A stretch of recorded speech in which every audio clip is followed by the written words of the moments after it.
state tranquilli, solo una considerazione voglio fare, carissimi, davanti a questo bellissimo racconto del Vangelo. Vi dicevo in una delle pagine più belle, una delle pagine che molti artisti, molti letterati, molti pensatori hanno ripreso e valorizzato in tantissimi modi, perché racconta di Gesù, l'uomo Dio, vero uomo perché vissuto in un determinato periodo della storia, vissuto in una determinata nazione di questo mondo, con una determinata cultura e una determinata mentalità, ma anche vero Dio. E come vero Dio, Egli è di tutti, è venuto per tutti gli uomini, di ogni popolo, di ogni razza, di ogni nazionalità, di ogni religione. E la cosa più bella che voglio sottolineare di questo grande Vangelo è proprio questa.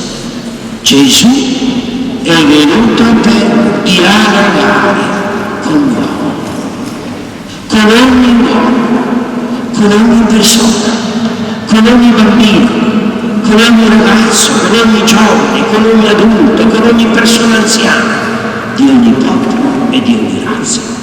Gesù è venuto per entrare in dialogo con l'uomo. Non aspetta che siamo noi a entrare in dialogo con l'uomo. Ha fatto così con la Samaritana. E si è incontrato per dialogare con questa donna a tempi bambini, in un luogo simbolo, un pozzo d'acqua. E sapete quanto è importante l'acqua?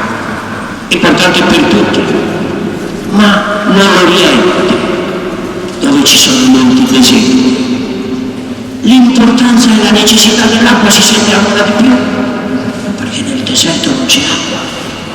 E dove c'è un pozzo, dove c'è una sorgente d'acqua, lì ci si ritrova, ci si incontra, si dialoga, perché si va per attingere l'acqua che è simbolo di vita. Ebbene, in un pozzo Gesù ha incontrato e ha dialogato con questa persona che tutti ritenevano peccatrice, lontana da Dio.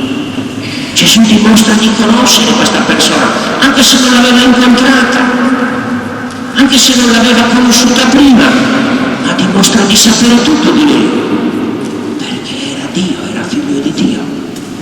Fin dalle prime pagine del Catechismo avete imparato: Dio conosce ciascuno di noi, conosce il nome di tutti noi, proprio di tutti, sì, di tutti e di ciascuno, ma mica soltanto di noi che siamo qui, o di chi ci sta seguendo attraverso la radio, o di chi è in Italia, o in Europa, o nel nostro continente, nel nostro globo terrestre, nella terra, ma di tutti gli uomini e di tutti i popoli, se anche ce ne fossero in altre galassie, in altri sistemi dell'universo. Ovunque Gesù conosce il nome e la vita di ciascuno e non ci giudica, ci accoglie. Ecco l'altro aspetto della santità, non una parola di rimprovero alla santità, non un giudizio, non un invito a cambiare vita, no, sarà lui che cambia la vita, perché ha incontrato il Figlio di Dio e ha capito che quella parola che mi dava era una vita ancora più bella. Ecco la logica di Dio, non ci rimprovera anche quando facciamo il male, non è come noi che ci arroviamo il diritto quando uno fa il male, ma quando uno fa qualcosa che non ci garba, di fargli le nostre osservazioni perché noi lo facciamo meglio. Quanto siamo miserevoli, quanto siamo lontani dalla logica di Dio. E quanto Papa Francesco sta insistendo su questo. Dio ci accoglie, è per questo che ci converte, che cambia la nostra vita. Non perché mette il dito sulle piaghe dei nostri peccati, delle nostre infermità, fedeltà, delle nostre trascuratezze, delle nostre omissioni, non importa niente di tutto questo con Dio, importa solo farci capire che la vita che Lui ci offre è più bella di quella che noi conosciamo.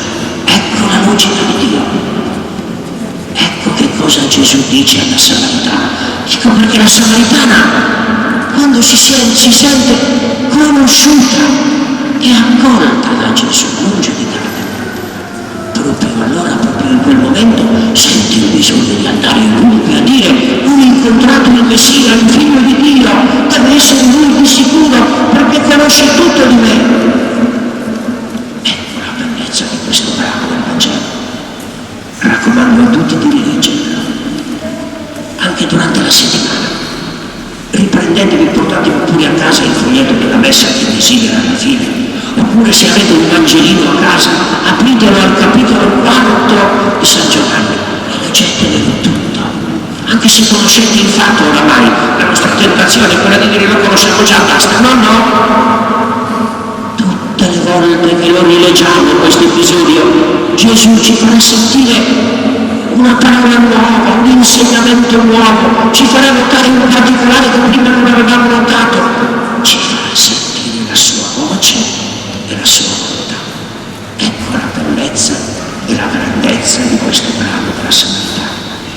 Vi invito da me per primo e tutti quanti voi, a familiarizzare di più in questo tempo di Quaresima con questo passo del Vangelo, per conoscerlo bene e per vivere, per appassionarci di più alla parola di Gesù e alla parola del Vangelo.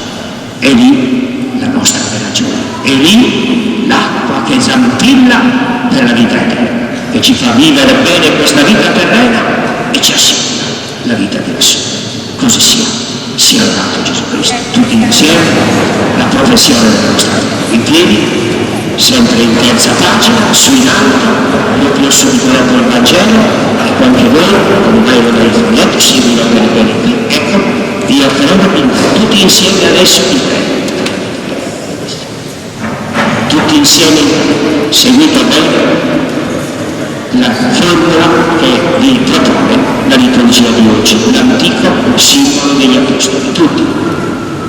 Io credo in Dio, Padre onnipotente, creatore del cielo e della terra, e in Gesù Cristo, suo unico Figlio, nostro Signore, il quale fu concepito di Spirito Santo, nacque da Maria Vergine, patì sotto Ponzio Pilato, fu crocifisso, morì e fu sepolto.